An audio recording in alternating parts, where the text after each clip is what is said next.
Kigezi, Kigezi, ensi yanje nyamurungi, amahanga gona nidokutangara, ruhanga kakuhunda yakwijuzo bugiga, enshozi nepanga inyamisha n'amahamba, enshori murungi, enijera n'injezi, ensyani murungi, enigingwa nitweza, Nimpurira ensi yanje menyesinza. Shimwa, mana shimwa, nitukusima lugaba byona, owatwajire tulyabanya Kigezi, nitukusimira ensi yitu Kigezi, entima y'omulungi wa Afrika.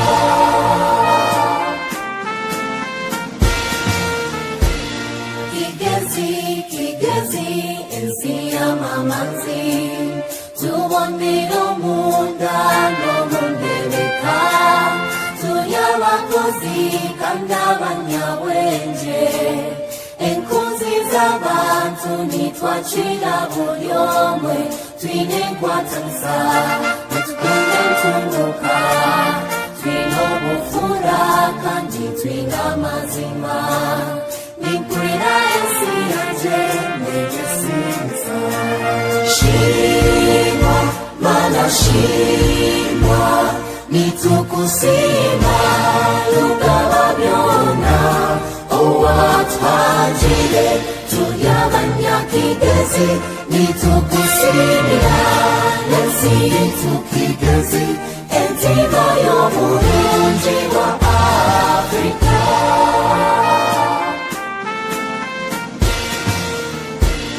Kigezi, Kigezi, nije tukwatanise, abenganda zona tushonjerane, tuombekezi yetu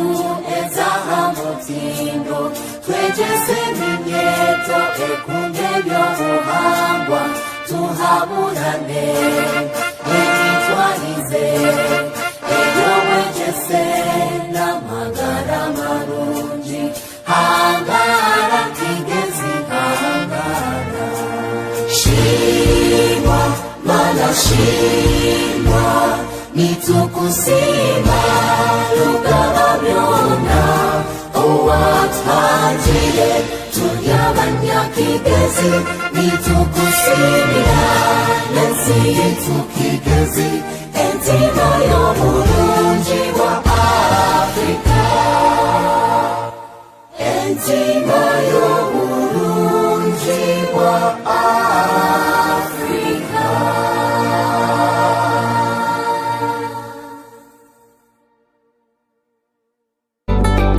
Make your educational journey smoother, easier with our comprehensive and extensive collection of books and high-quality stationery along top-notch printing services at 4J's Printers Limited. We have all the stationery items you could need, from planners to papers and notebooks, among many others.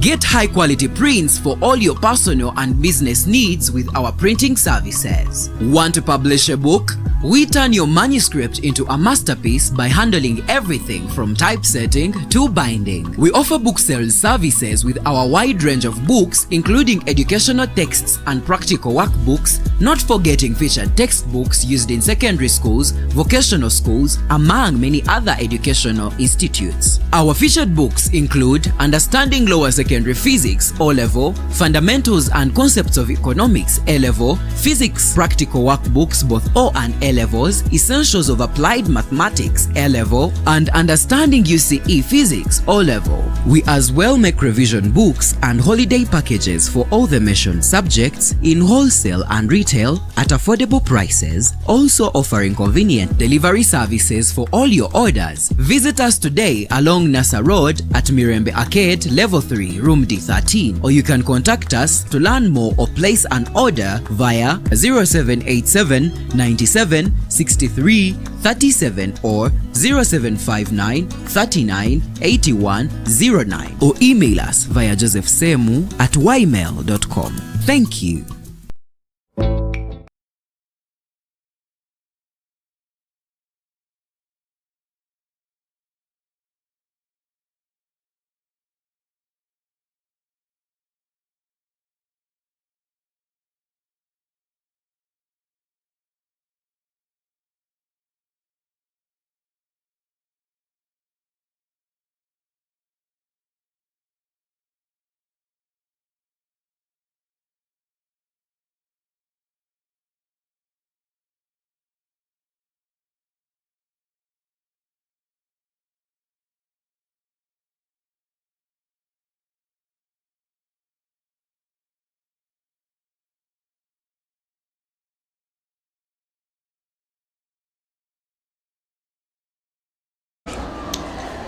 Katwara umugisho gumpa kubasa kuba anitubakira mu program yitu ejenunji eya Good Morning Kigezi kandi a program eyi turi kubayisaho aburiro nako ogogo kubanza tukagendera kimwe aharunaku ogogo akatano izoba igeri izoba nizoba rirunji gigo kubanza kandi ebiro ni 19 ebyo kwezi okwa katano omwaka gwe 2025 izina nino batinga machi kubasa kuba nimbatwarira kimwe omo program ejempa eya Good Morning Kigezi kandi program yitu rabeso burizo abatura baretera amakuru agari kufa omucyanga kitu cyenyine kipa echa Kigezi omurunako gwashishisa irizoba hamwe norunako ogwa yesterday ningashi orunako ruturaba atutire amabega turi kutaha mu runako urutuba turi merizoba koze na production team yanje ya Kigezi Rising Stars Entertainment ni bari kutiso a production nonji yuri kureba aha screen azawe sound netrani byona nibo bari kutubiso kurunji abantu nyamwinji abayikire ha YouTube channel yitu abari following live mwe bari munonga kimuri korane cyamani abari TikTok yitu ni mwe kimuri korane cyamani tugende kimwe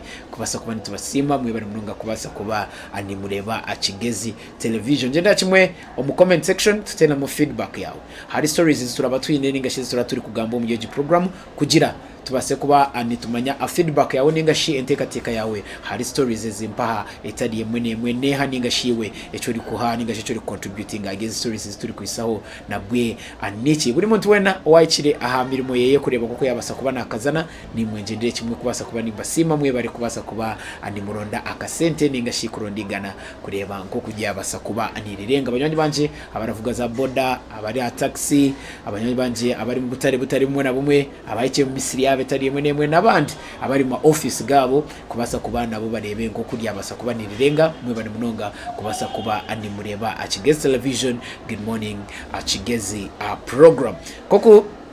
tutandikira gonka burijo mu yikize mbase kuba ninjinde direct omumitwe y'amakuru ningashimu headlines zitwe no nagwe rizoba kugira ubase kuba no imanyira niki ekitulenda kugenda misho turagambaho ningashi henda omugeji program yetu ekimpa eya Good Morning Kigezi ko katakatandikire tubase kuba nitugenda misho no kukurisa a Bishop Callistus Rubaramira oguniwe a Bishop wa the Kabale Diocese izuba ryo nyuma base kuba najaguza emyaka 50 eyamara adiyo musaserdoti turebire abantu nyamwinji bari kwejumbira umukoro gwempa ogubire aha kitebe kikuru ecyaro Shoroza Cathedral ningashiya binji bari kumanyanka Our Lady of Good Shepherd kubasa kuba nibajaguriza kimwe na Bishop Callistus Rubaramira turebere yo Vice President Major retired Jessica Rupo ni wabire adiyo mujenyi mukuru kandi aje kire Mzee ningashi President Museveni aha mukoro ogwempaho kandi gwabire guri very colorful kandi nitwe tugireyo kubasa kuba nitujaguza na Bishop Callistus Rubaramira kandi tubasa kuba nitcompiling stories zitari zimwe na zimwe eziturenda kubasa kuba nitubayisaho omumisha ho kugira niwe yamanyire ekibire izo bayanyumwazo kandi koko tubire turi kujaguza na Bishop Callistus Rubaramira. President Museveni abase kuba namusalutinga ningashina musimira kimwe nko mushaha okozesize a platform yobwa Priesthood kubasa kuba naburira enjiri ya development ningashinjiri yo kwetungura kubasa kuba nabiya abantu mubworo enjiri yo kureta entasa umaka President Museveni abase kuba nasimira kimwe Bishop Callistus Rubaramira kubasa kuba na weraho government ningashina basosodoti bona bari muri Kabale Diocese no kwatanisa na clergy nabandi bantu nyamwinji abarakora na Bishop Callistus Rubaramira kureba koko baretaho development umaka agabantu storage tujine kurunji gitegereze misha ho po kujya tujikwiseho bayimanyire niki ekituri akugambaho. Still initial story na bwisi eito ndagambo nagwerizoba Minister Henry Musasizi ogu ni Finance Minister kandi niwe a member of Parliament wa Rwanda County East izoba danyumwazo yabase kuba na joining mourners ningashi abakungu bazi omucyanga echa bushula ekiri kushangwa hamuhambo town council kubasa kuba habirari vigil yo kushendekeza omuzei amanyigwe Kavanansiyo Babweyaka ogompa no mushubuzi ruranganwa okuruga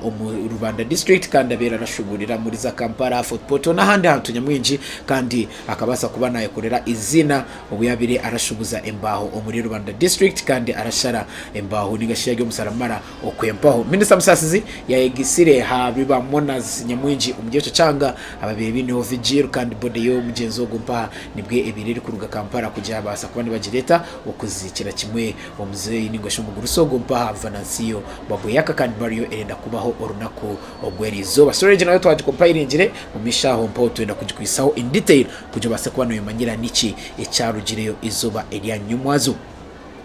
Still nabwe izuba n'amazo habireho tragedy omuri Kabale municipality omucanga hanu ya Echamwanjari aho twarebere omusigazi w'emyaka 20 kandi ari umuvugi wa Boda yayijire kubasa kuba anaitwa ningashinafa abwanyuma yo kutomegwa emotoka ya Toyota Primo kandi driver wayo ningasheje motoka echaburiza misho abuka kwemazire kora accident ejimpaha yabasa kuba neyiruka umusigazi ogu abire araruga mu district ya Rwanda kandi abira hekine na mugenzi weye konkawe hati ya aini injuries nyingi munonga ningashi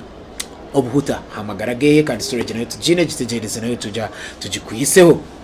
embwa ya police omu district ya Kanungu kandi omucanga echachi hinyo mwazo yabase kubane kwata abashuma b'umwani kandi babasa kubane babatwara kimwe omu police kubasa kuba nibareba amateka ko kugabakoraho.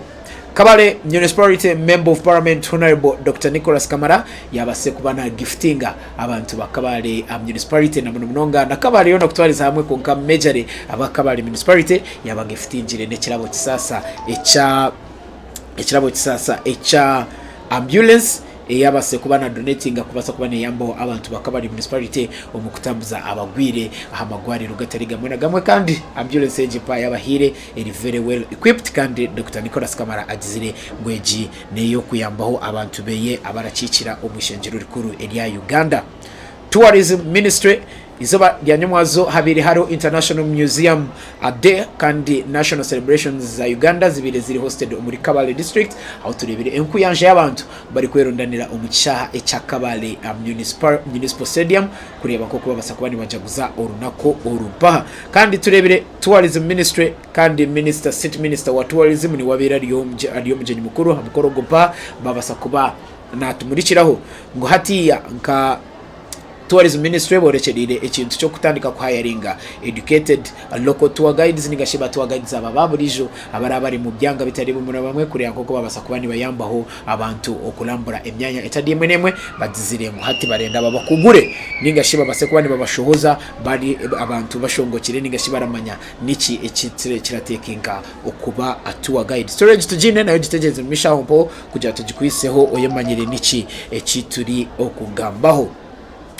Minister David Bahati yabase kuba na facinga opposition yabase kuba na create njiraho omuri Andorra County West abwanyima yabasigazi ningashi eminyeto omjange cyo mpona munonga kuruga omuri Kitumba sub county kubasa kuba ni ba arranging Minister David Bahati akabasa kuba na ijumbira omukwiba akaruru ningashi omuku arimanganya no changa akaruruke minyeto ya Kitumba sub county storage tujine gitegeze misha mpo ko katurebire obire uri chairman nigashutwira ari chairman w'eminyeto abwa Kitumba sub county ari kucrossinga akabasa kubana joininga ekibina cha National Unity Platform kandi akafiretininga ngo arenda kwisimbira kimwe hari Minister David Bahati ari kumwacuzinga kugira akata igaro omubururu ubwabo bw'eminyeto tiyayikiriza eminyeto kubasa kubana yitoranira abebembezi abu bari kwenda. Eminyeto y'abatwana munonga eri mu mashomero ga secondary schools hamwe na tertiary institutions zitari zimwe na zimwe mu district ya Kanungu tubarebire binho workshop eri kugenda misho ahari Kigezi high school kandi workshop ejipaire na kutambira kimwe paka harunako ogogwa kabiri kandi eji workshop egendere kuri ako kwabasa kubone bakubura eminyeto ejipa y'abatwa munonga kuyaho ekintu cyo bworo omubatwa eji cycle yo bworo kuri ako babasa kuba ni baji breaking gaho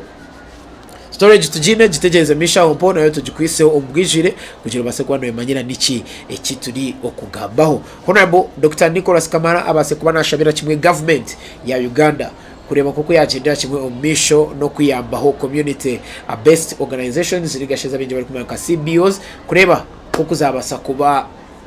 nizetungura ari kugira kimwe ngo ezi organizations nizo ziri kwikira kimwe aha abantu asoko empo kubasa kubaniza addressing challenges iz'abantu abo paho katuje ndoka cyo omukahumuro kuturagaruke tubase kwandi twenda hendera amakuru agapaha twereke stories izipaha twereke bishwani videos na buri kimwe cyona eso base kwandi twata izuba ni mwazo echa stories izipaha eso basa kuba andi twise izina ndino bati yamachi kandi izuba nona kurungi kubanza ibiro ni 19 byo kwezi kwa gatano mwaka gwa mukamu witu gwa 2025 katuzo omukahumuro akapaha kuturagaruke twisa amakuru mbwishire good morning Kigezi.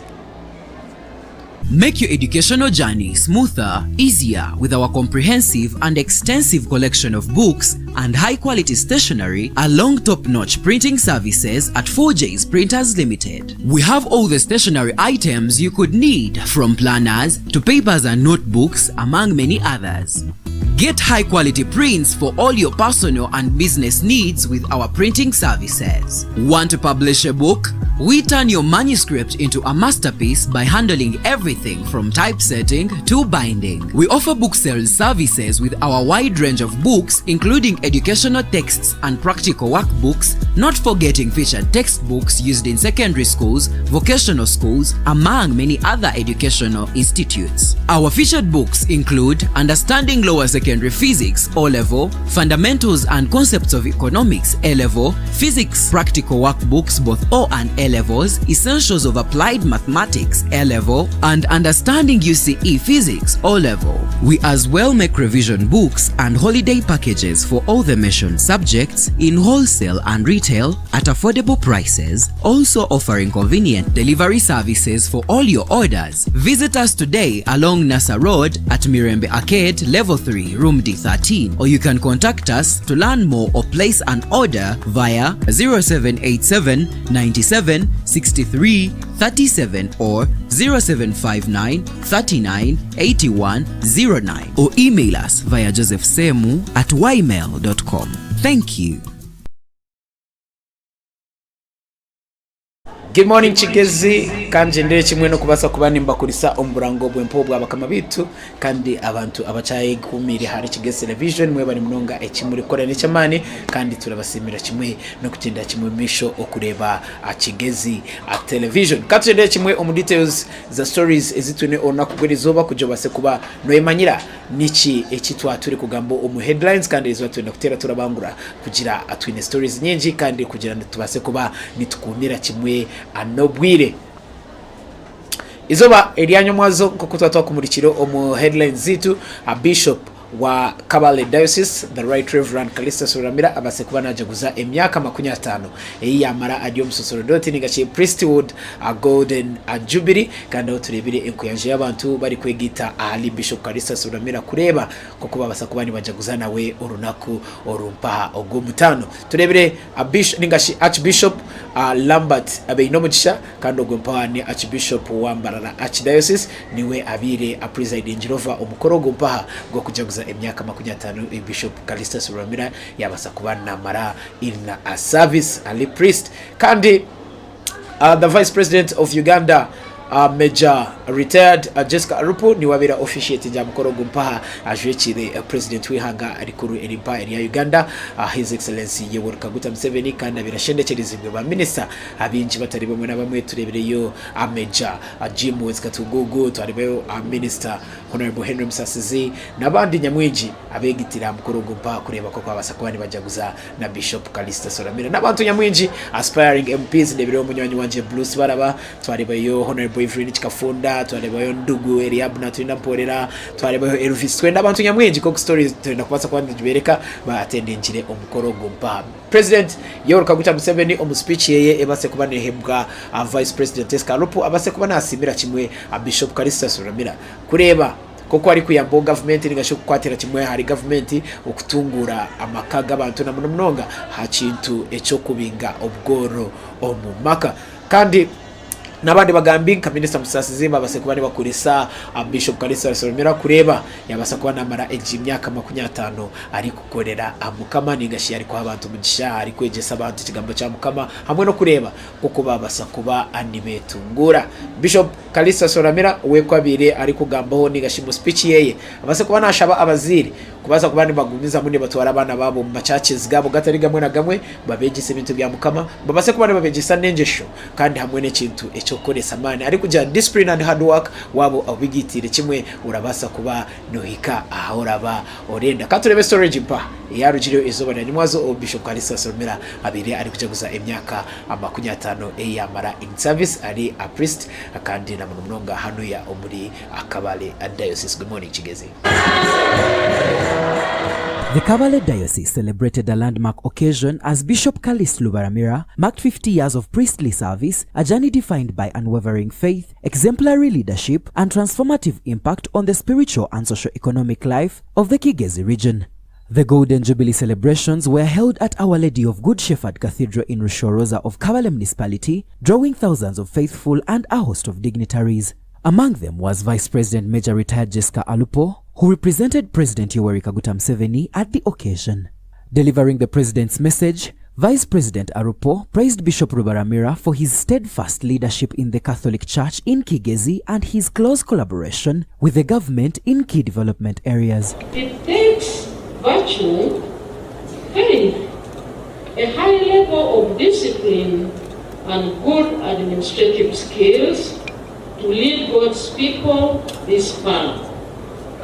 This indeed is fulfilling. The Catholic Church has made a commendable contribution in the spiritual, social, and economic development to the people of Kigezi, the whole of Western Uganda, and indeed Uganda in general. I commend you for the faithful service that has touched and caused transformation in the lives of many Ugandans. It is gratifying to know that the religious leaders have added to their fundamental task of evangelism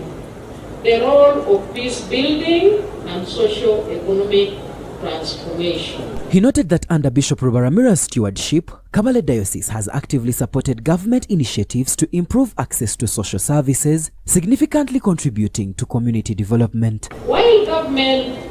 has and is still ensuring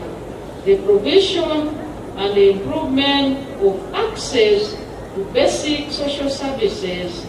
including the roads, the schools, the health centers, electricity, etc. It is the duty and responsibility of all Ugandans to fight poverty in their households.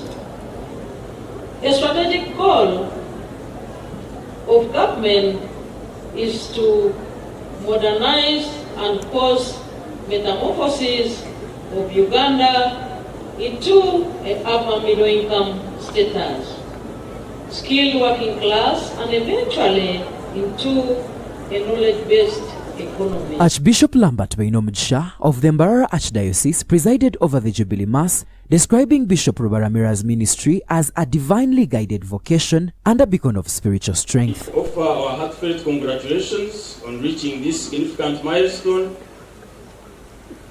For 50 years you followed in the footsteps of the Good Shepherd, as I mentioned,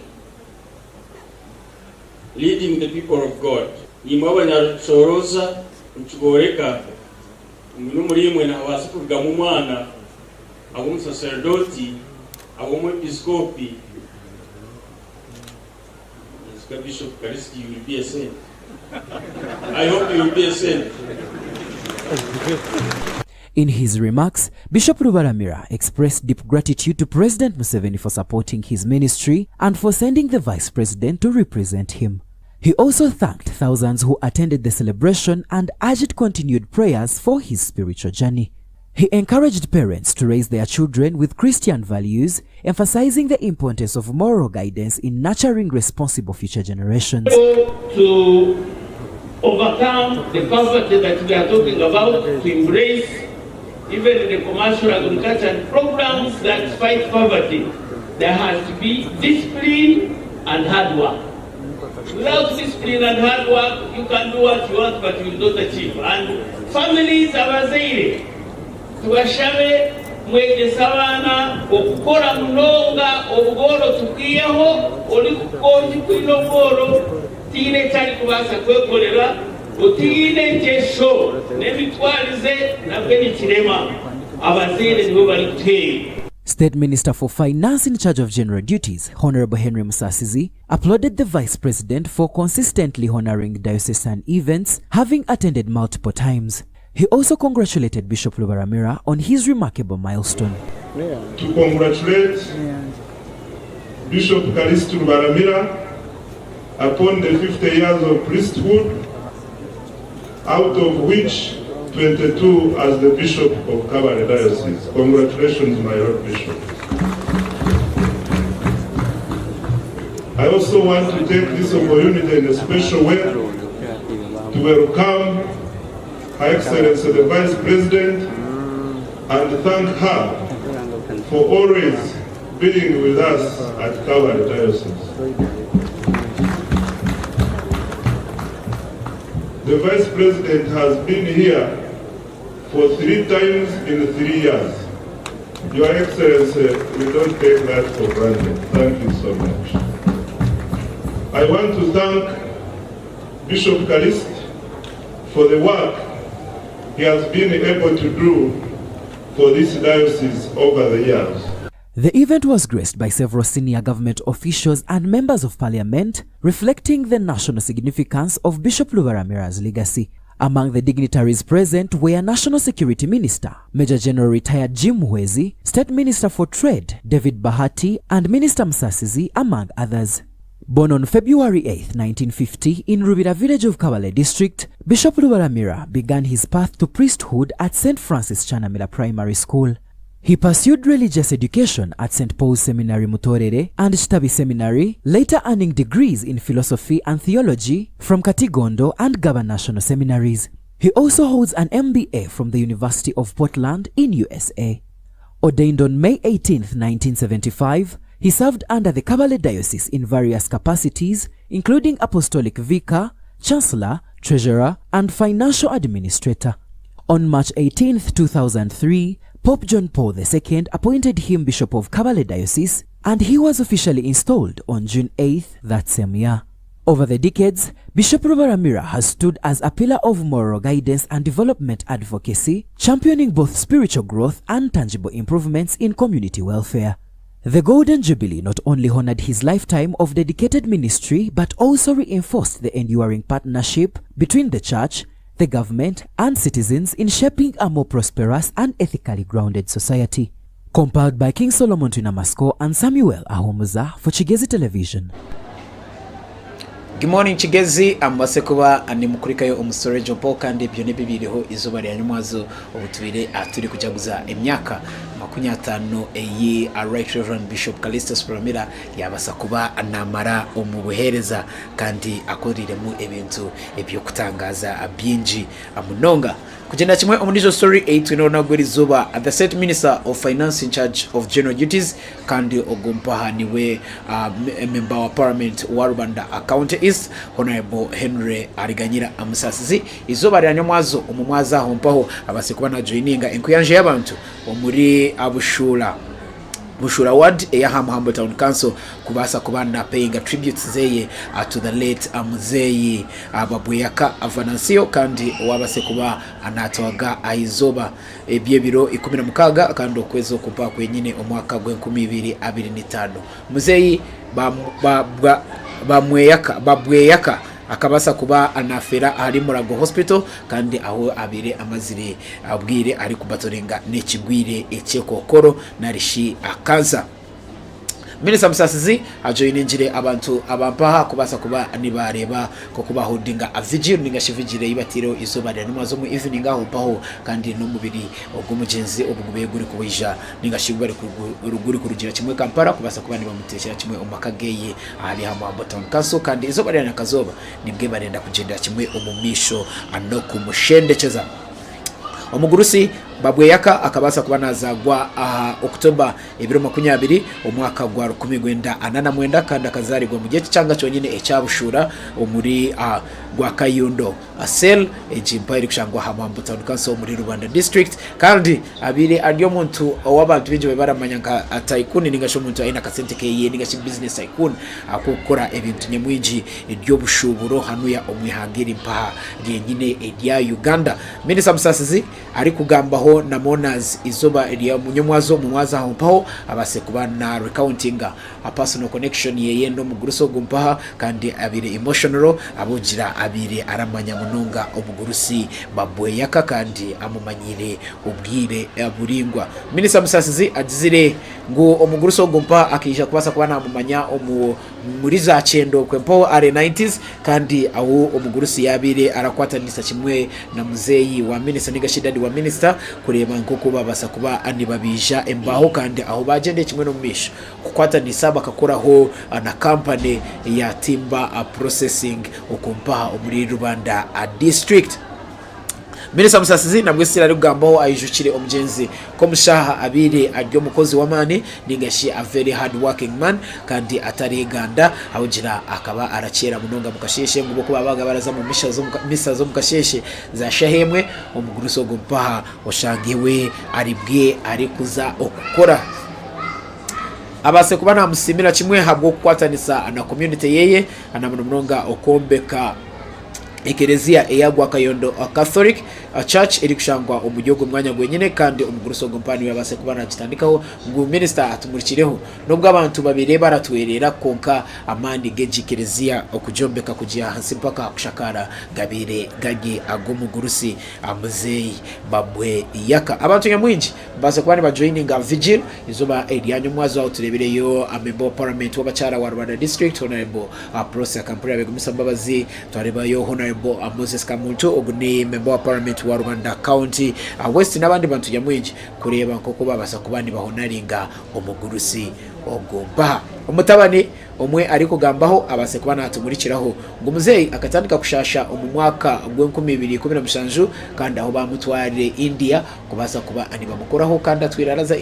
India yatagire India ze Kenya mwe Uganda kandi batwire ngo baramukoraho yatumurikiraho kimwe ngo muzeyi ogomba tafire kureka abase kuba nahumura hamwe kubabuka abana n'abanyabuzari hamwe n'abanywanyi babase kuba nibakora cona ikiri kubasika okuyamba omugurusi ogupa. Reverend Father Vincent Akunda oguniwe bwana mukuru wa Mchai Catholic Parish niwe officiate injire nigasha preside injire over ha mukoro ogupa nigashi vigil message pa ebireho izuba rya nimazo umumwazo kubasa kuba ani bahonaringa ligase yo mugurusi ogupa. Father Akunda abase kuba nashabira kimwe abantu ngo babase kwa nibakorisa mani barebeka nguri gase yo mugurusi yabasa kuba negumaho nibi yatandikire byabasa kuba nibihendera nigashi nibamuyambo akubihendera na munonga kokombeka church jipa ya Gwakayundo Catholic Church katurebe ebirujire izo bari n'amazo mwazo obabire bari kuonaringa aligase nigashi celebrating the life of the late Venancio Babweyaka omuri Hamhambo Town Council. Good morning Kigezi.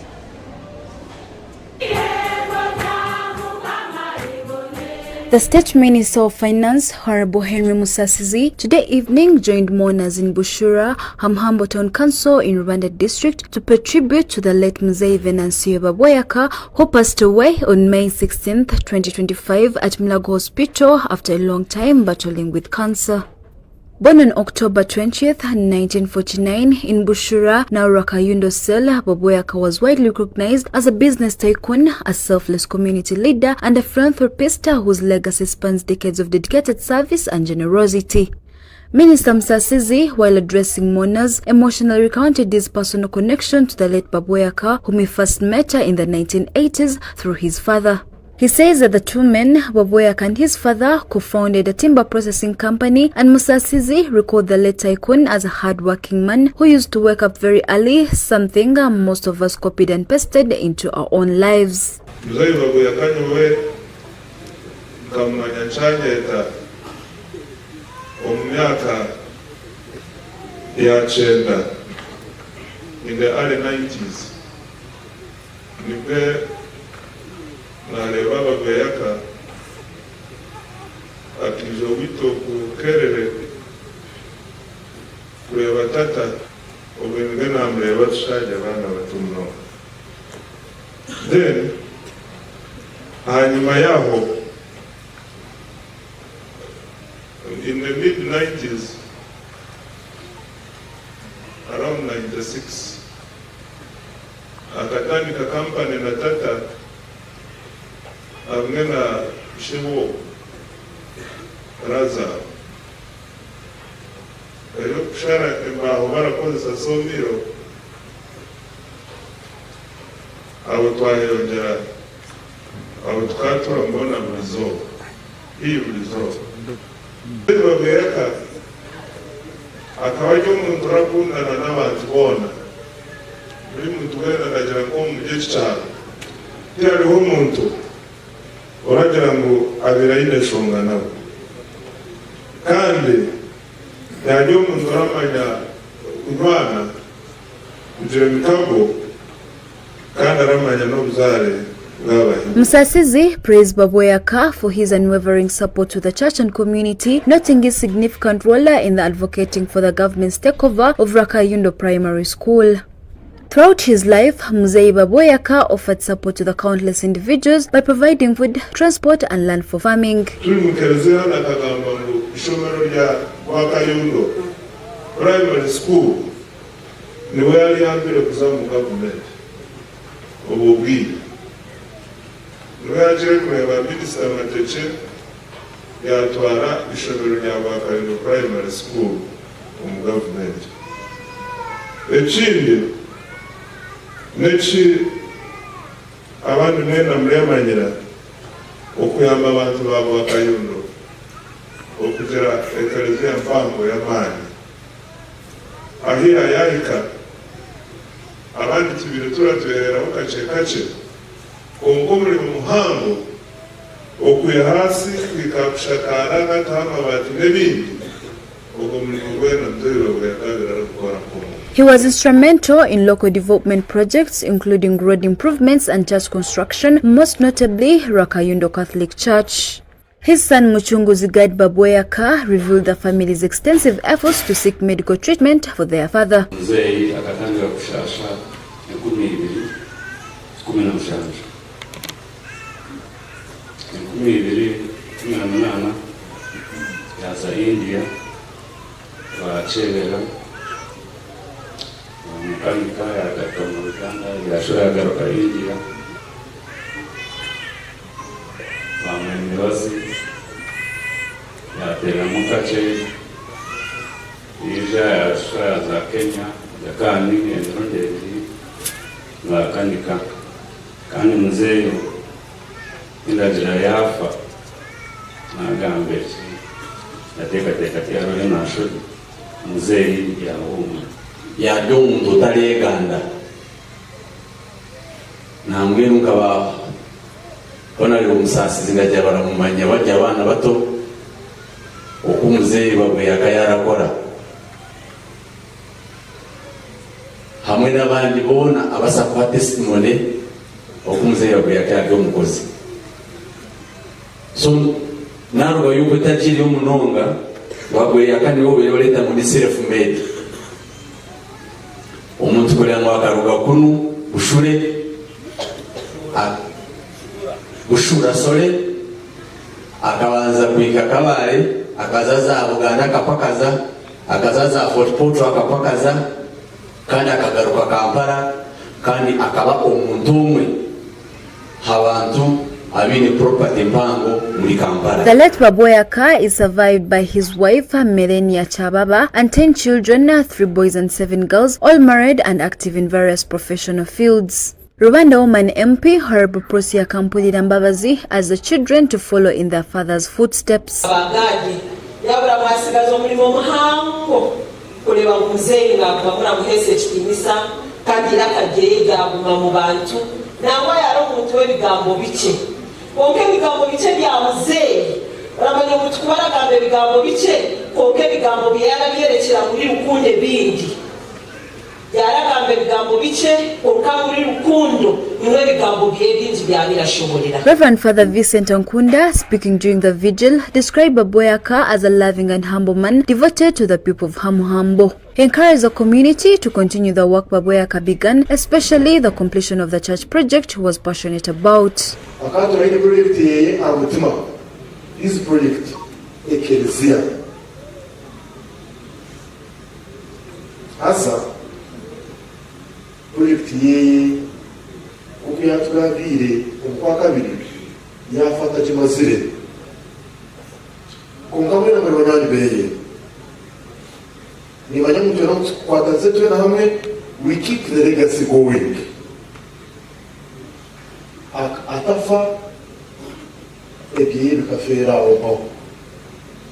ikintu kimwe na bayijurira maje mu mujyamba ukashubura nawe n'ubwiga nawe wenye bashabane babazi abarukunda eka Babweyaka urebe urejo hafite umutima ushaka icyo project yafa tugende nishaba ndikwecheresa ulangu legacy yebwe gumeze mu iki project eka abanywanyi beye utakanjirwa muzehe yari munwani wanje katasa yansirikira miliyoni naza kwesimba 2016 bansinga yansirikira miliyoni naza kwesimba hati yansirikira miliyoni 2 so naruga ntamugambiro sewe minister kukanyo nyinshi kale ndano ndabashwechera mutatini so muzehe ari munwani wa tata wanje aramukuze miti twatukiraga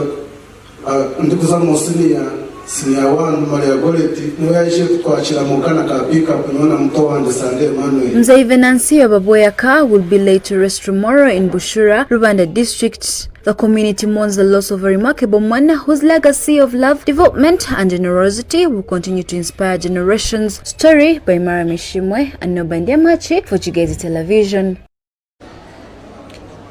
Good morning Kigezi, amukrikeyo omustorage ompaho kandi ebyo nebibireho omwabazo ogwa yesterday aho a minister Henry Musasizi abase kubana joining aba mourners omuri Rwanda district kubasa kubani ba holding a vigil yo honoringa omugulusi Venancio Babweyaka.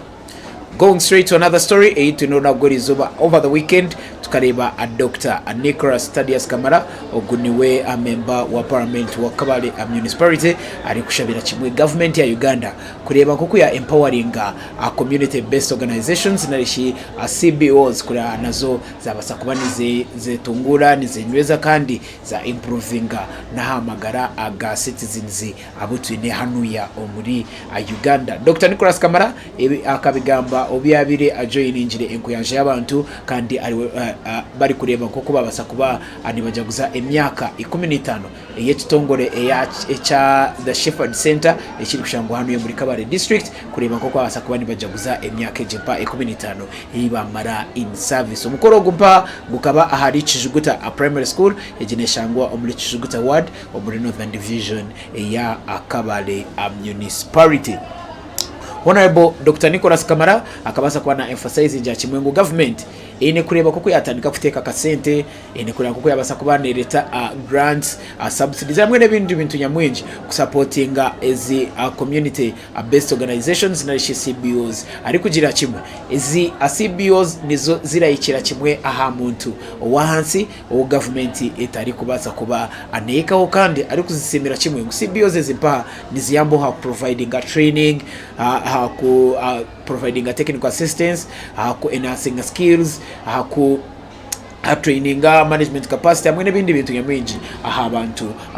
abaratura umucanga.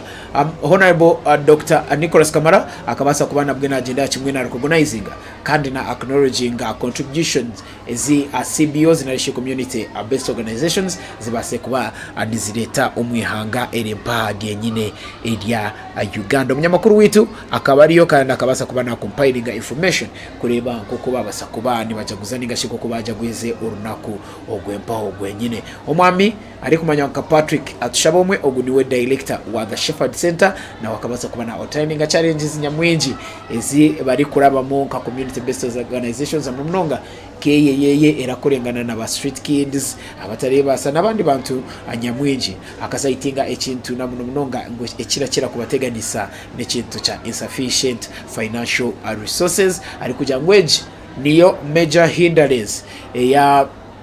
organizations ngezimpa CBOs zirazira kurengana omu communities ezimpa ezabantu tushabomwe nabwo akashwa ya pointing out the lack of adequate accommodation ningashi aho abana baba abarareberera n'abandi bantu abarareberera mu kitongore cy'ekimpa aho barabasa kuba anibatura ari kugira ngo accommodation bine inche munonga kandi tibine eramara ari kugira ngo ekimpa as negatively impacted ningashi kibase kuba nikibarabanisa mu hari effectiveness ningashi hakutwariza kimwe no kureba kuko baratambiza day to day activities n'emirimo ya the Shepherd Center. Omujenyi mukuru omwami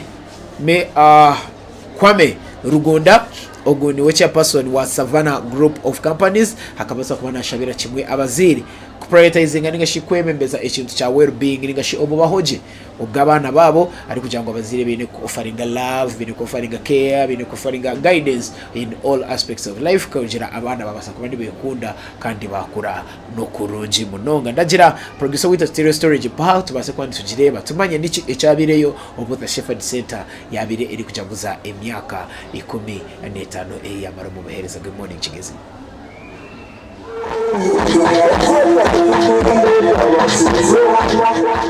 The Kabale Municipality Member of Parliament, Honorable Nicholas Thaddeus Kamara, has called on the Ugandan government to empower community-based organizations, CBOs, to leverage their strength, build on their successes, and ultimately improve the lives of citizens. Kamara made the remarks today, 17th May, during a function to commemorate 15 years of Kabale Shepherd Center Ministries, which were held at Chijuguta Primary School in Chijuguta Ward, Northern Division of Kabale Municipality. He emphasized that the government should provide funding, grants and subsidies to support the initiatives and activities of CBOs. Additionally, he called for the provision of training, workshops and technical assistance to enhance the skills, knowledge and management capabilities of these organizations. Kamara further noted that recognizing and acknowledging the contributions of the CBOs would build trust and credibility within communities. He argued that CBOs, being deeply rooted in their local communities, have nuanced understanding of the unique needs and challenges people face. He stated that CBOs are effective agents of total empowerment because they tailor services to suit the specific needs of their communities. Kamara also pointed out that many CBOs are sources of innovative solutions to local problem solutions that could be scaled up or replicated by the government. The Ministry of Gender is supposed to be doing such work. You know, it is supposed to be seeing the vulnerable, the poorest of the poor in the communities and in the country and bringing them up. You know, one of the things they run most is remand centers, and that is not a good thing. This man, what they should do is mainly rehabilitation, and through rehabilitation they can save people who are vulnerable like women and also children, especially street children. So we are saying such people like the Shepherd Center are already organized. Why shouldn't the government put their resources in such centers?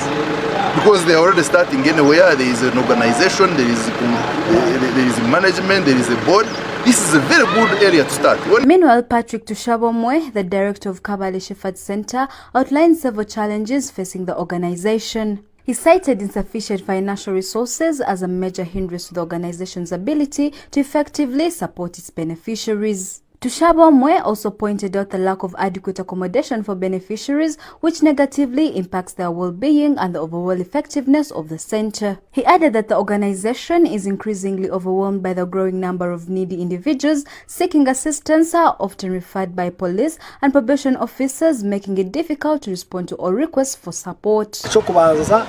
ni okutagira sente ziramara ezo turabona ebyo gukora ni byinshi okazo zirabanje. Kandi cya kabiri twinema abana abo turatunga ku ya streets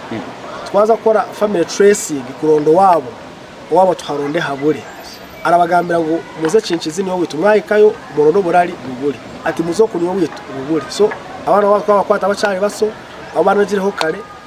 turaburo wabo so nangwa okugwa ko kitongoro ubumwe urasa kutaba no kubyangata sosiyete kuganda cyo ejo ni factor mpamvu era kigwisa speed konka arongora shanga wataneka project wena masoko kubone set utandiko kurama nguziri kwija abo bana kusponsoringa behindura definitely bahindura bakuzinga ko ekitongole cyenda ngo ochikunde ukunde cyo likukora kandi okitemo umutima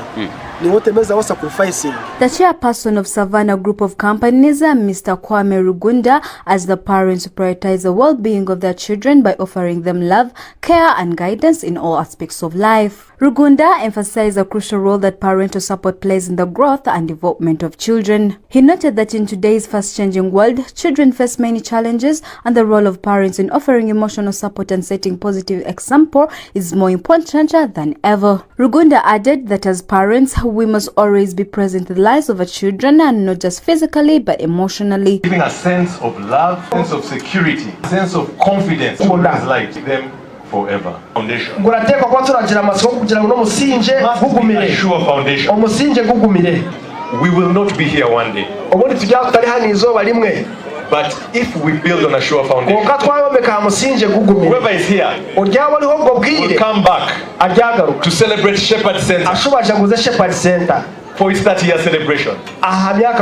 for its golden jubilee, and for its centenary.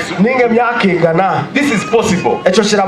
when we build on a sure foundation. Story by Mara Mishimwe and Nelson Ahimbisibwe for Kigezi Television. This is possible when we build on a sure foundation. Story by This is possible when we build on a sure foundation. Story by Mara Mishimwe and Nelson Ahimbisibwe for Kigezi Television.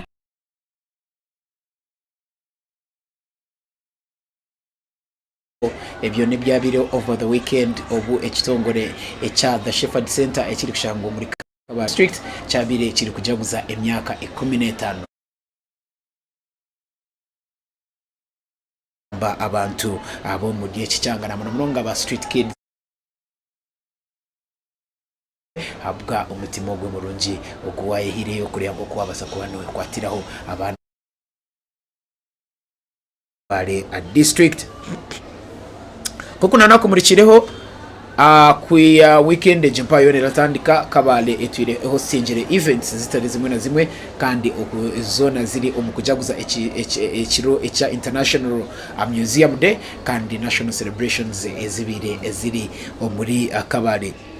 district kareba ababatandika izoba ryo kwa katano izoba ryo kwa mukaga bino campfire babasa kwani barambura emyanya etari imwe nemwe omuri Kigezi hanoya baza Kisoro baza Rubanda Kanungu n'ahandi hantu nyamwinji kureba ko babasa kwani barambura physical features enonje ezimukama yabase kuba naha abantu aba Kigezi nigashe cyange kimpache nyine echa Kigezi kandi izoba eryanyo mwazo niyo ebire ridide nigashinigwe berugero nako ubwo kujaguza ekire kimpache nyine echa National Museum Day kandi umukoro gumpa gubire omuri Kabale main stadium aho turebire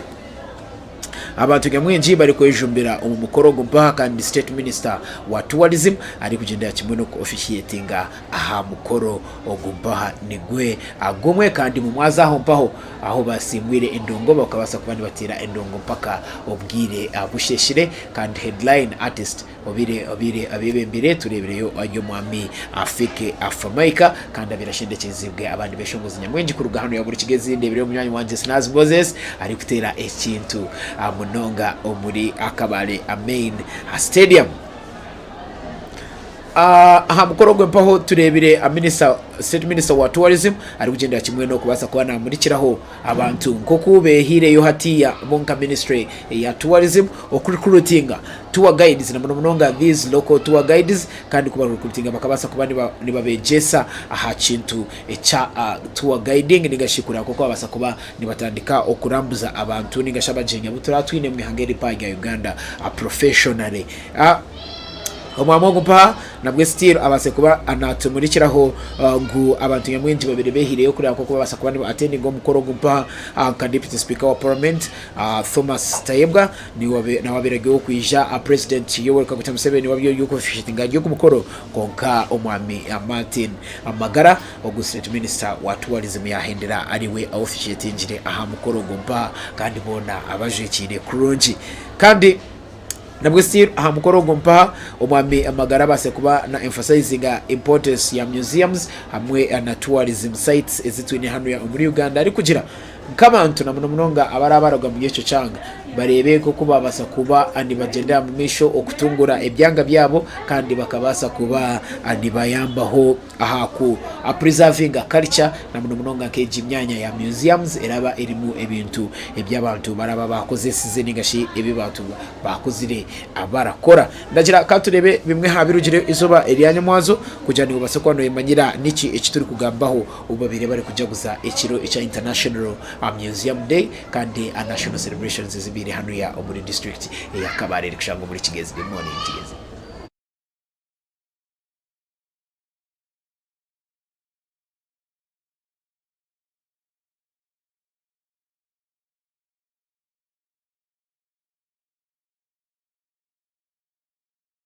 Money.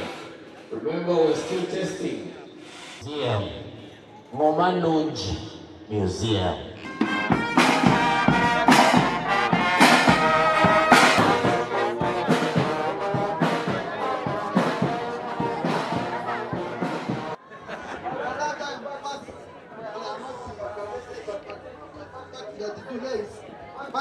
Facts have been balanced. We are not that you are still doing it. Here we have a lot of products, but all Uganda. Who is Ukoma? Ukoma is a national network of more than 30 community museums spread all over Uganda. It was established in 2011 to unite member museums, enhance their professionalism, and protect the interests of the communities they represent. Thank the exhibitors for taking time and for being able to exhibit and showcasing what museums is all about. I also want to bring apologies from some of your leaders in Kabale and Kigezi. You very well know that there is a function going on at one of the churches, and the chief guest there representing the president, Sir Excellency, the Vice President. That is why some of your leaders are not here, including Honorable David Bahati and all the others. If they conclude early, maybe they will get us, but I thought I would extend their apologies. It is my honor to officiate the International Museum Day today. And I want to congratulate the Minister of Tourism and the leadership of Kabale municipality for putting this together. World over, and I think we should clap for Kabale leadership. World over, the theme for this year.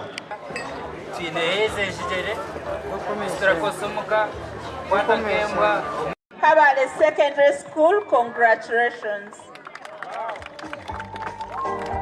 Mwiteje mu ngaro mnonga ombe mwebale gukora.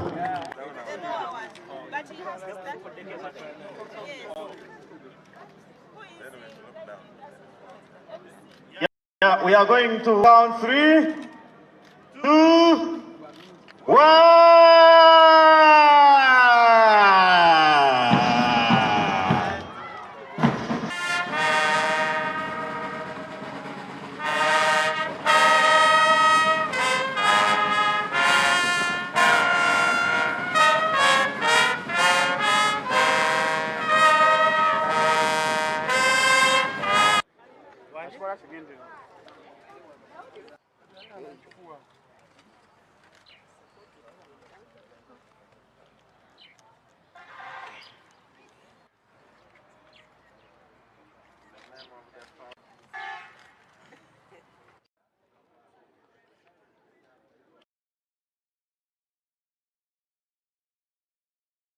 Byo nebyabire izuba Eliane mwazo obutubere turi kujaguza ekiro echa International Museum Day kandi a national celebrations hanga area Uganda zibire omuri Kabale district hano ya kandi ababere bari muri Kabale main stadium.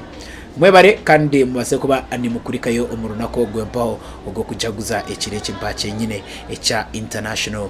Museum ade kandi ndere kimwe no kubasa kuba nisima buri bara muntu wena abari kutureba aha YouTube channel yitu ndi kureba comments nyamwinji ziri kubasa kuba anizitahamu kandi ndere kimwe no kusema umwami ari kumanywa Anka Prowas Photography we bari mnonga kubasa kuba no tsindi cha message yawe ndeba no ja good morning Kigezi ndeba omwishi cyari kumanywa ka Rachel wa mama na we basa kuba no tsindi cha message good morning Kigezi na we bari mnonga kubasa kuba anoreba program yitu jimpa ya good morning Kigezi ndi kureba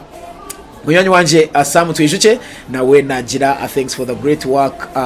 mwebare aba Kigezi television niwe umwami Samu Twijuche we bari mnonga kubasa kuba anoreba Kigezi television kandi yishika ogumba na we naenda Entebbe eyobwa LC5 kansara ahabwa abufundi sub county Sam katwendeze niwe ebirunjo kwempaho emudiye byona ebyo rikwaya hanira ndeba Twine King ubundi producer witu na we yabasa kuba natsicara wo message ndeba appreciate na habwe nawe nabasa kuba naja good morning Kigezi we bari mnonga kubasa kuba noreba program ejimpa mbabazi hawa nagira thanks for the updates we bari mnonga ambabazi hawa kubasa kuba anoreba Kigezi television ndeba Alon Ramsey Kole na we nagira thanks for the information niwe omwami call we bari mnonga kubasa kuba anoreba Kigezi television na good morning Kigezi program katugende kimwe omuzindi stories ezitwine orunako gweri zoba tubase kuba nizitera kandi turabangura kugira base kuba no imanyira niki cyonyine ekiri kuruga omucanga ekimpaha echa Kigezi izoba Eliane mwazo nkarisha 11 twarebire omusigazi ari kuma awo myaka 20 ari kuruzinga amagarageye bwanyuma yemotoka kubasa kuba anemutomera omuri amwanjari hanu ya omuri Kabale district kandi umusigazo ugomba abiri ahekine na mugenzi weye niho babasize kuba nibabatomera kandi emotoka batomwire ya echikanke cha ekiri kumanyanke cha Toyota Primo ibase kuba negumizamo ningashine yirukira kimwe kandi polisi yabase kuba nerunshinga investigation kureba ngo kuba basa kuba nibabona emotoka ejimpa omusigazi ogompa obase kuba naferaho amanyigwe nkanaboth uwo mugabe kandi ogukuna nakumurikira abirayine myaka 20 aryo muvugi wa Boda kandi aryo mutuze wo cyanga ekiri kumanyanke cha Nyakayenje village ekiri kushangwa omuri Abubare sub county omuri district yenyine ya Rubanda umusigazo ogu abire ahekine na mugenzi weye ari kumanyanka Henry abyamukama ogu niwe myaka 18 kandi ni makanika ari kukorera omuri Amwajari business center kandi we mutuze cyaro ecyakagarama kandi naco ekiri kushangwa omuri Rubanda district kakora no munishiraho emotoka ebatomire a number plate UA 325AL ebire egechika echa Toyota Primo kandi emotoka ejimpa ni kigambwa akurugira ha statement ya police base kuba nishoza ni kigambwa ngo emotoka eji ebire eri kuvugisa ekimama kandi yabasa kuba nenda ku overtaking ningashi erenda kuraba ahari ingenzi yayo kandi aho ne base kuba nebugana anyamushija ogumpaha ningashinya musigazo ogumpaha na mugenzi weye ahekere na mutayi weye bakabasa kuba nebatomerana abusobwa ntamani harishi echo basa kuba no manya nka head on a collision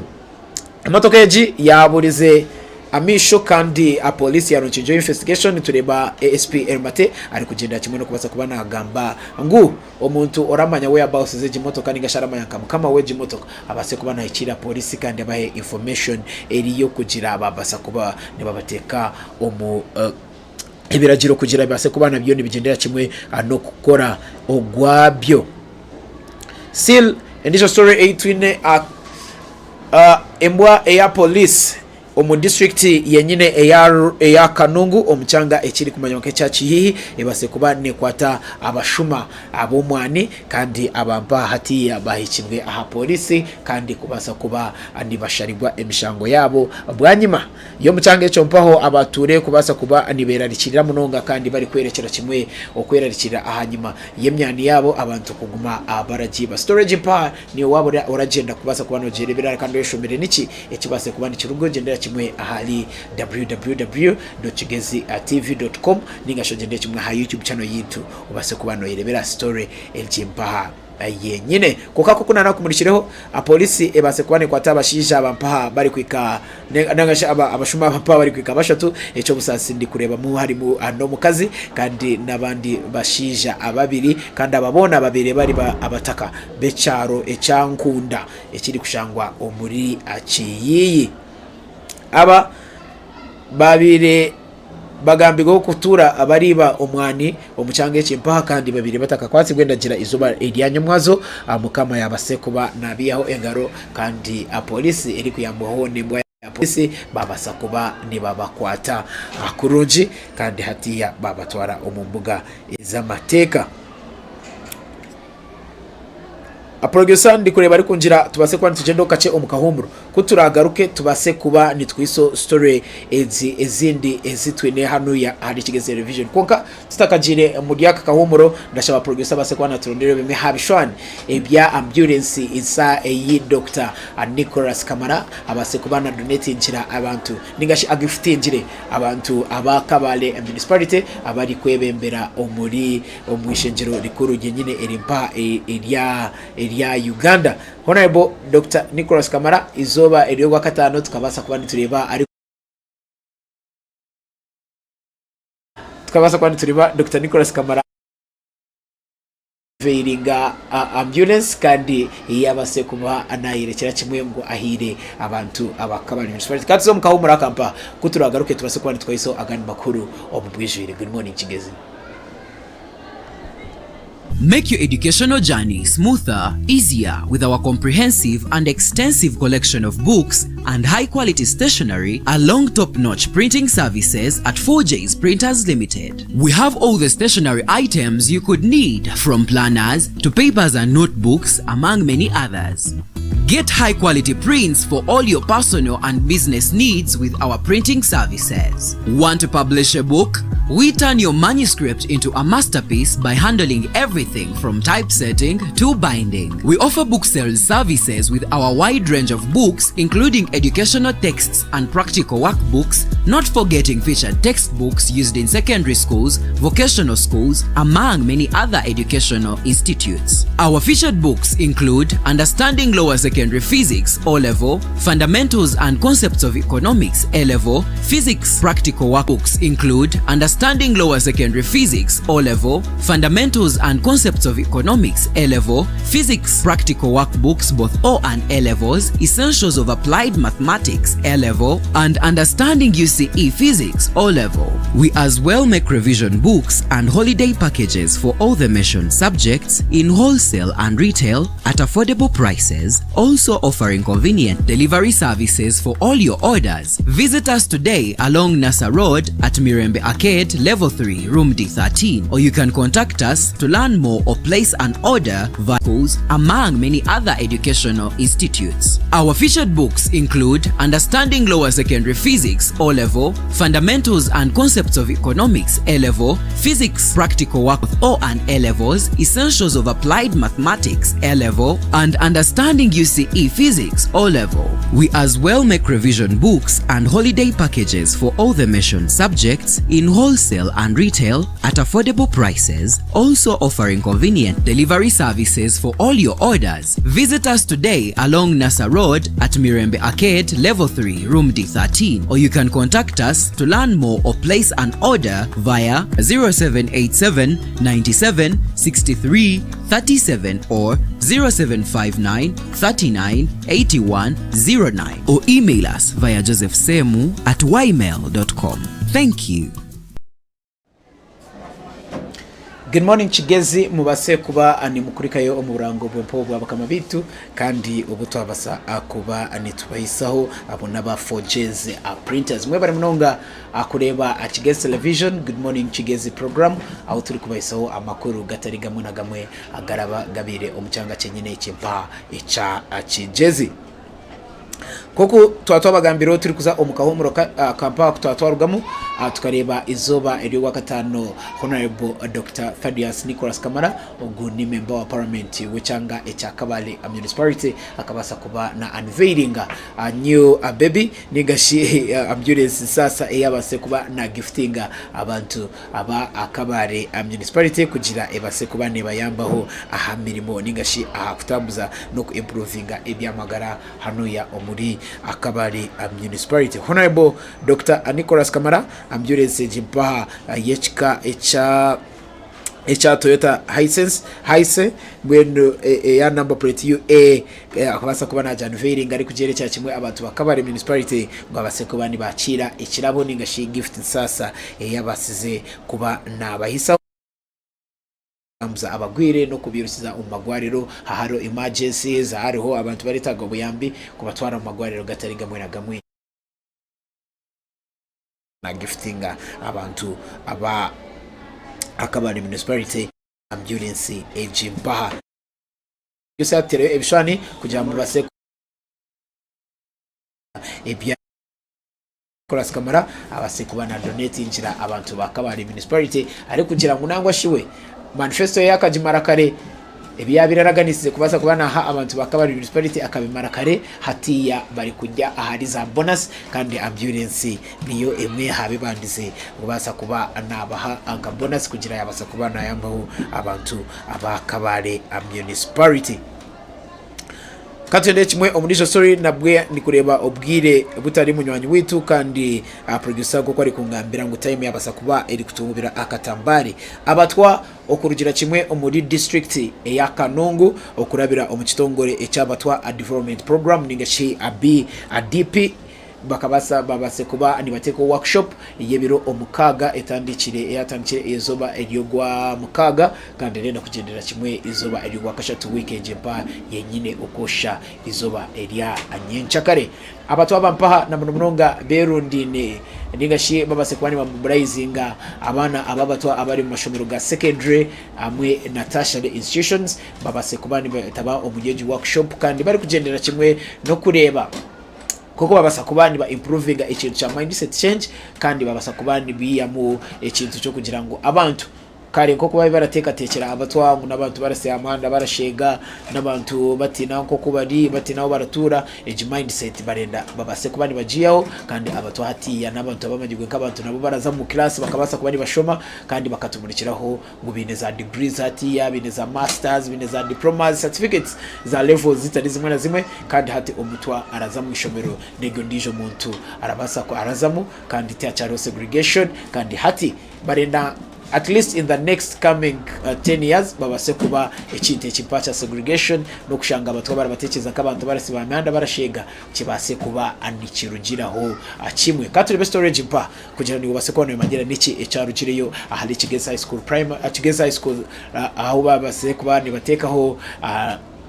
workshop yabana ababatwa nigashi abana babatwa abari mu secondary hamwe na tertiary institutions. Good morning Kigezi. In a bold step towards transforming the future of the Batwa community, the Batwa Development Program, BDP, under the Diocese of Kigezi has launched a 6-day skills empowerment workshop targeting Batwa youth from Kanungu district.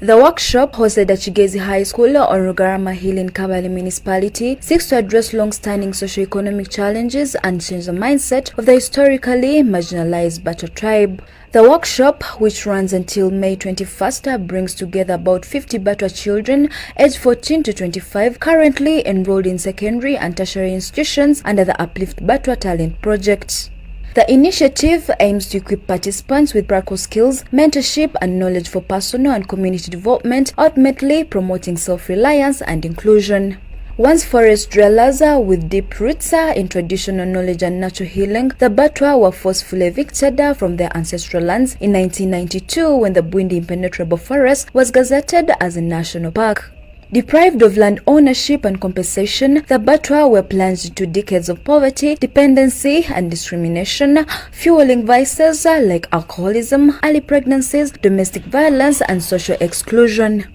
According to Benson Koshaba, the education coordinator at BDP, the workshop is intended to expose Batwa children to new environments where they can learn from one another, gain exposure and interact with facilitators. Objective of this workshop is to expose these Batwa children in areas where they can learn from one another, learn from facilitators, and even have exposure to different institutions in the Kabale district, so that they can admire to go in the future to join institutions of higher learning. Still in a mindset change, so that in the future these Batwa can be able to be self-sustainable and help their families. In case the donation is no longer there, then the Batwa can be able to help themselves. While delivering the opening sermon, Reverend Ambrose Agaba, chaplain of Bishop Barham University College, as the youth embrace spiritual guidance, hard work and perseverance. He challenged them to be the generation that breaks the chains of poverty, begging and lack of education among the Batwa. Encourage you, brothers and sisters, that you must utilize your time constructively, effectively. And as Paul wrote to the churches in Galatia to encourage them to persist in doing good, I am here this morning to encourage you not to be discouraged by what people say about you, not to be discouraged by what you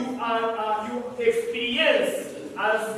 a generation, but I'm here to encourage you that Batwa must shine. Amen. Haruna Emmanuel, a Batwa youth from Kanungu and staff member at Batwa Development Foundation, said the Uplift Batwa Talents project has equipped the community with hands-on skills such as carpentry, knitting and tailoring, construction skills that can help them build sustainable lives and contribute meaningfully to their communities. I'm much impressed of this program, which is Uplift Batwa Talent, that I'm sure that every Mutwa, wherever he or she is benefiting in this program. This program has helped us in so many areas. For example, we have those ones in mechanics and driving, we have sewings, we have tailors, plumbers, among other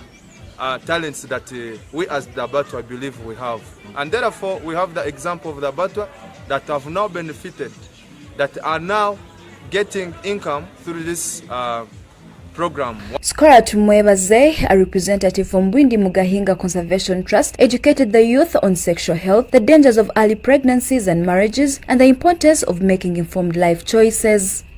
She observed that many NGOs have supported the Batwa in education, health and development, resulting in graduates with diplomas, degrees and even master's degrees now competing for jobs. We have been able to also achieve some levels of degrees. We have those with masters, we have those ones with bachelors and others with diplomas. And all these organizations have come together to see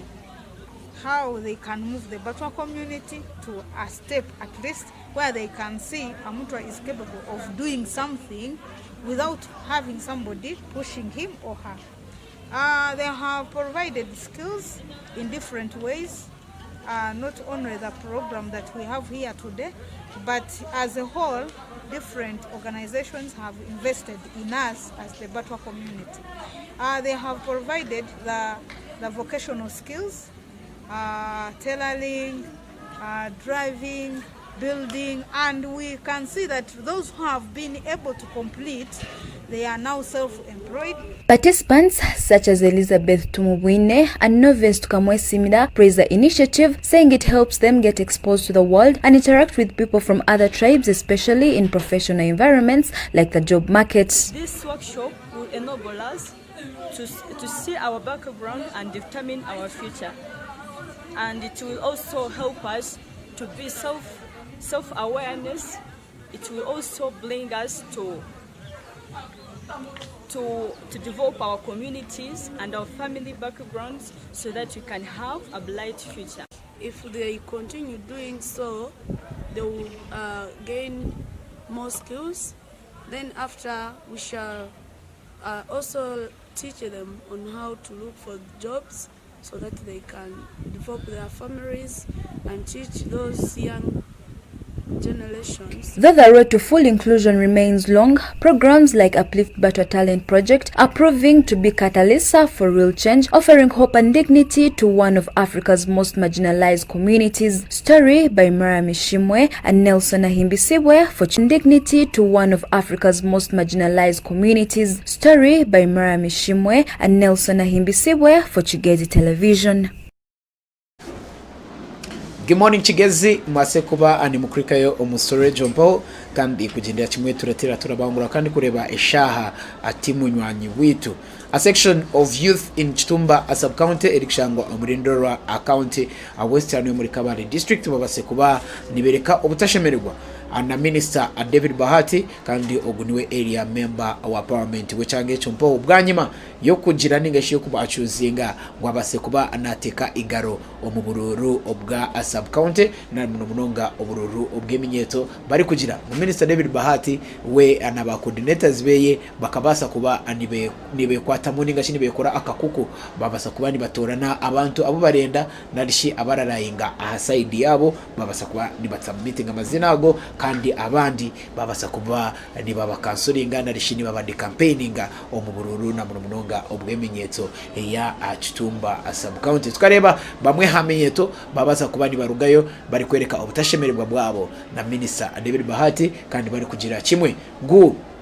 yaba atacabenda mu NRM abase kuba nabagambira kunka areke kubasa kuba analeta akajabiriro nigashi akashashamaro omukibina echa National Resistance Movement. Naja producer acteur bimwe habigambo egeminyeto ya Chitumba sub-county abase kuba negamba kugira omase kuba ni mwerebera kandi twari abamwe babasa kuba badeclaringa ngo bo hatiya yaba minister ashazire mu kubaremesa ningashi kubaremesa kuzamu kibina cha National Resistance Movement hati kaba crossing baze omucha National Unity Platform kandi babase kuba ni baronda na positions ezindi ezibaramanya ngo abantu nibo baraze kuba nibabaronda nigashi demokrasiya kutari kugira ngo umuntu umwe arasitama kuriya abase kuba nasharira mu abandi bantu katurebe ebigambo mwege minyeto yagambire kugira base kuba niwe nobye mwanyira Good morning Kigezi. So baranyeta tujyaye basa shekemu kandi wa orichairman w'imyeto ya Chitumba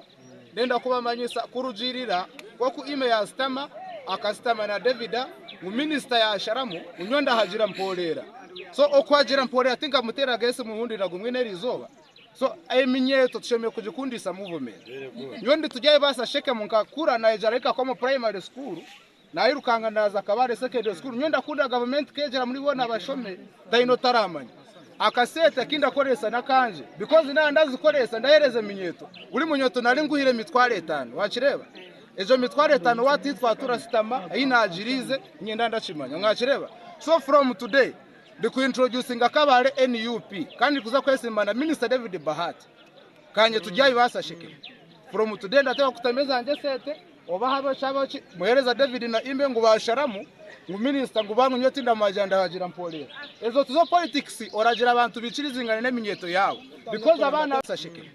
from today ndateka kutameza anje sete oba haba chaba muhereza David na imbe ngo basharamu mu minister ngo bantu nyoti ndamajanda hagira mpolera ezo tuzo politics oragira abantu bicirizingana n'eminyeto yawo because abana bari kutera abana bo bari kuterana twicira kora wakireba mbere ko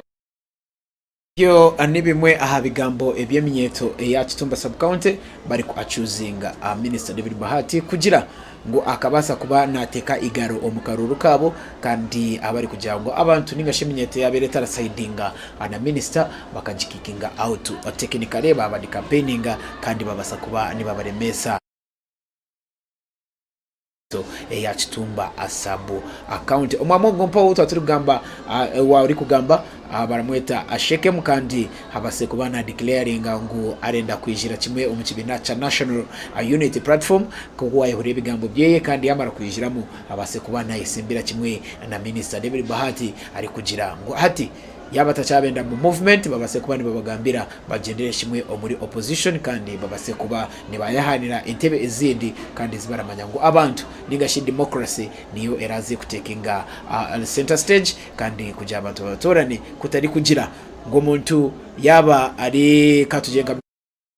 banasitama kuriya we ayitoranire abantu abarenda kandi kuko wagihurira nabwe still story related nejo paho tukabaza kuba nitureba omucanga ecyabutanda sub county neshangwa kimwe omuri Ndoro county west nabwe still aho twarebire izoba eri akaruru bari kutera akaruru ka sub county nabwe still over the weekend rukarujyo no kugugwa akatano gwakana paho kandi aha abantu bagenze kimwe kutera akaruru bari kubajiriza t-shirt za minister David Bahati kandi ekintu ekitari kirizibwa omateka kurujirira amateka registrar narishi ekibina cha national resistance movement yabase kuba anichoza bakagenda kimwe no kwereka mutiba irenda ekintu cha campaigning ningashi campaigning posters campaigning t-shirts and what not ahali polling stations konka omuri Butanda nezindi polling centers zitari zimwe na zimwe omuri Ndoro county west tukabasa kuba nitureba abantu bajwire t-shirts za honorable minister David Bahati kandi bamwe bakabasa kubandi batumurikiraho nka story tujinekaje tujibatero misha mpo bakarujya bakwaga t-shirt bakongere ne sente kugira obase kuba notorana minister David Bahati nabandi bantu abara arayininga ningashi abara ba coordinators beye ababire besimbire nabandi bantu abara kurengana akurunji nawe bakatumurikiraho ngo babahaga akasente kare kwikakara ningashikara ranginga omusente ziri kwika emitwaro ebiri emitwaro 3 bamwe barabahanangwa shine emitwaro 5 then bakwita t-shirt ya minister David Bahati ugendere kimwe uze kutera akaruru ndashaba producer base kwa natorondera video jopo kujya tubase kwa nitugireba kandi nimwe mwemanyire nici ekituri kugambaho. Good morning Kigezi.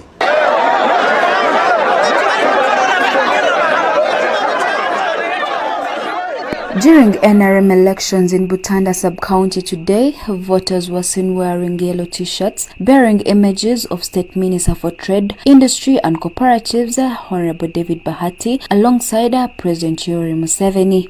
This raised eyebrow following reports that money had allegedly been distributed by Mr. Champion Edward Bennett, the LC3 chairperson of Butanda sub-county. According to residents, individuals who wore the yellow t-shirts were allegedly given money as a form of inducement to vote for candidates allied with Honorable David Bahati. They believe this was intended to consolidate support for Bahati's faction ahead of the upcoming NRM district level chairperson elections. Some residents also expressed concerns over apparent divisions within the NRM during the elections, distributing the atmosphere as though rival parties existed within the ruling party despite its 39-year tenure in power. They called upon party stakeholders to clarify whether it is acceptable for some voters to wear promotional t-shirts for particular NRM leaders during internal elections while others participate without any such attire.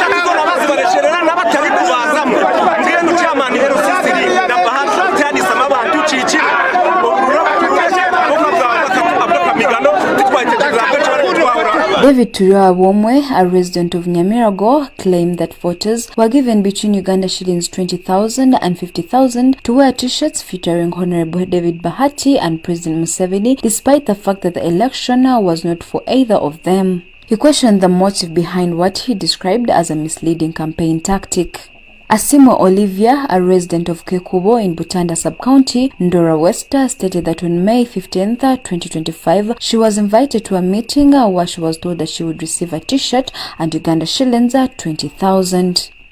The meeting, reportedly organized under the leadership of the LC3 chairperson, also included a promise of additional funds after the elections.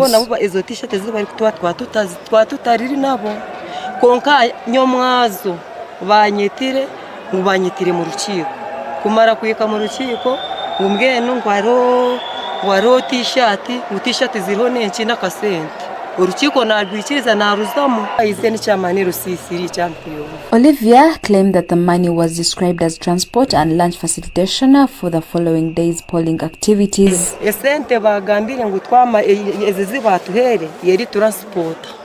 yo kugira ngo twamara kutera twije tunywe cyayi twate transport tugiye kitwike hano twamara kutera karuru.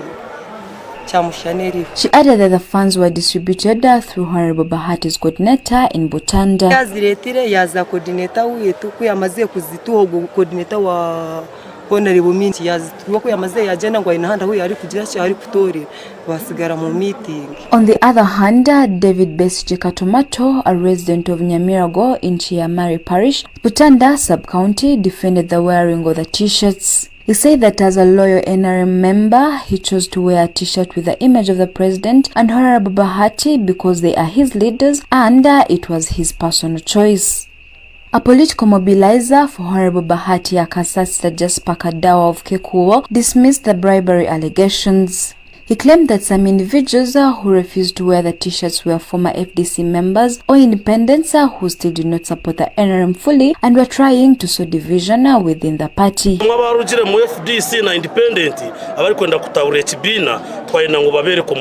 Jasper emphasized that no money was distributed and accused those spreading the claims of being opposition sympathizers attempting to destabilize the NRM. Abantu bitu ba movement abina mani ije bama movement cyane mani mu mwanya hina abine camps zabo baritwara nkaba NRM kunka mu mutima bataribo ngejo nyonda raciye kishuba habwo kuba itu abatuaga barakora ba mu praising kibina kanye just pour areba maze myaka 20 na mu praising kibina muri Butanda abantu abo batuaga bari side yo kuhakanisa government. So uruko bwaje bwa structures twaenda ngo abo tkoraga nabo bahamire abari bo twashuka t-shirt bari abatoga batwakanisa mu bwemvezi bwo nabwo NRM. In response to the allegations, Mr. Champion Edward Bennett, the LC3 chairperson of Butanda sub-county, clarified that the t-shirts were distributed by the NRM party to show unity and support during the polling day. NRM chikatoa t-shirt zo kujwa. Yes. Twena twakuzakatera kutera karu kabamuvuye. Twazireta twagabira abantu bone. Konka bamwe bayenda kuzijwa abandi bazijwa. He denied allegations of money being given to voters, insisting that the claims were false. He added that enough t-shirts were provided for all supporters and those who chose not to wear them did so of their own accord. Bajura tuhakanisa ko n'abanyabishuba.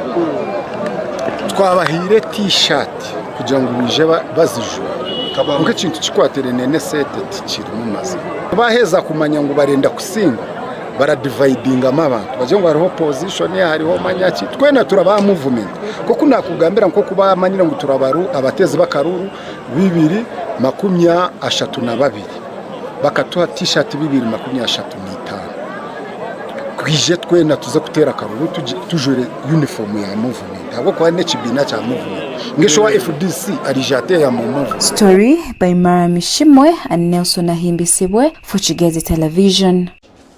Good morning Kigezi, ebyo ebimwe muri kureba nakavyo akabire omuri Butanda sub-county izoba ari akaruru kurenda kimwe abajekera abukujekera NRM ahigomborora kandi bari kwetongetera kimwe ahabwa MP wabo nalishimye Minister David Bahati kugenda kimwe no kugaba t-shirt eziriho ibishwani byeye kandi bari kurunda abebembezi abi igomborora. Kujana kimwe omurijo story na bwesti turi kutera turabangura turi kuja turahendera abantu bakabari municipality mwikirize tubase kuba ani tubakurisa ambulance imwe abase kuba ani mubona okuruga owo munyeshenjero wanyu Honorable Dr. Nicholas Stadius Kamara kandi ambulance jimpa EHK echa Toyota Hayes abase kuba anagiftingira abantu bakabari municipality kugira ebase kuba ne bayambaho hakwangusa ebyamagara ku transporting abagwire kubatwara za referrals no mu magwariro agatari gamwe na gamwe. Honorable Dr. Nicholas Kamara nagambira kimwe ngwe manifesto yakajimara kare kandi ebintu byabere araganisize abantu bakabari municipality gubyona akabasa kuba anabihikiriza so hatiya ngo bari kubona bonus digashiye bari kujya omuri bonus nk'abantu abakabari municipality ari kugira ambulance ejimpaha niyo babase kuba ani batandikira na producer tereo bimwe habishwani bya ambulance ejimpaha giftingira kimwe abantu bakabari municipality ariko bashabira kimwe kugira abasekwani bagikozesa productively kubayamba aha kutungura ebyamagara agabo. Honorable Dr. Callistus Kamara anagambira kimwe ngo ambulance jipa agiresire kuyambo abantu bakabari municipality aha kutungura amagara gabo hakubayambaho kubirusiza kimwe umagwariro nk'abacara benda abaraba bine mu emergencies abantu batari bumwe na bamwe kandi hamwe na za referrals babarina ko kutwara umuntu wakabari municipality uri mutezi wa karuru wa Honorable Dr. Callistus Kamara barenda kwanka rufaro yo kuzaka handi mu igwariro katujenka barara babase kubandi bakutwarira kimwe omudieji ambulance kandi kirongo ni free tine service ningashitine kasete akubara basa kubani bashaba abantu babanje mukuresa ambulance jipa Honorable Dr. Callistus Kamara abase kuba na donate injira abantu bakabale municipality.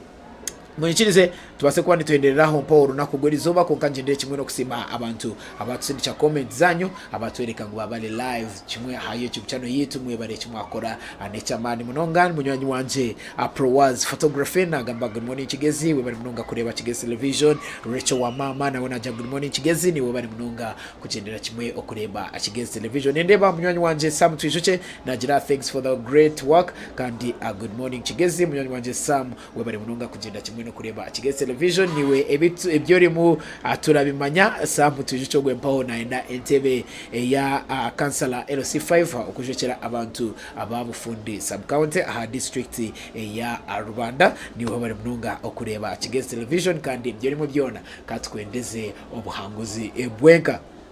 Mnywanyi wanje Twine King yebari munonga kuri Kigezi television Kigezi Rising Stars ba producer banje chimwa kona chamani Patience na habwe ndeba Mbabazi Hawa ndeba Alan Ramsey Cole bona abo bagenda kimwe no kusimcha comment zabo kandi mwe bari munonga no kubaza kubani mu commentinga stories ezitwa Twine orunaku ogwerizo umutwikirize tubase kwa ntenderaho kandi tubugane izoba eryanye cyakare turi kwijera kimwe no kubayiso izindi story ezituraba Twine omurunaku ogwerizo nigashizenda kwa peningero no kwerizo mpaka izoba Eliane sakare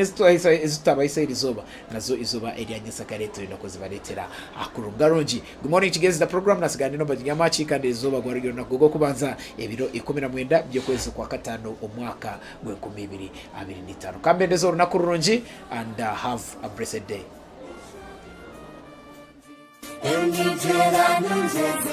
Ensiani mungi ebidingwani tweza binkurira ensi yanje nenyesinza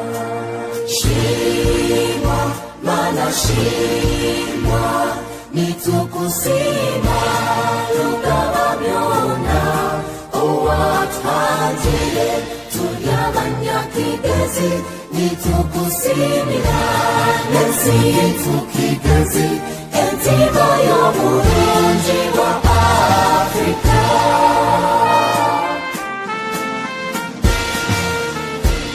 Kigezi, Kigezi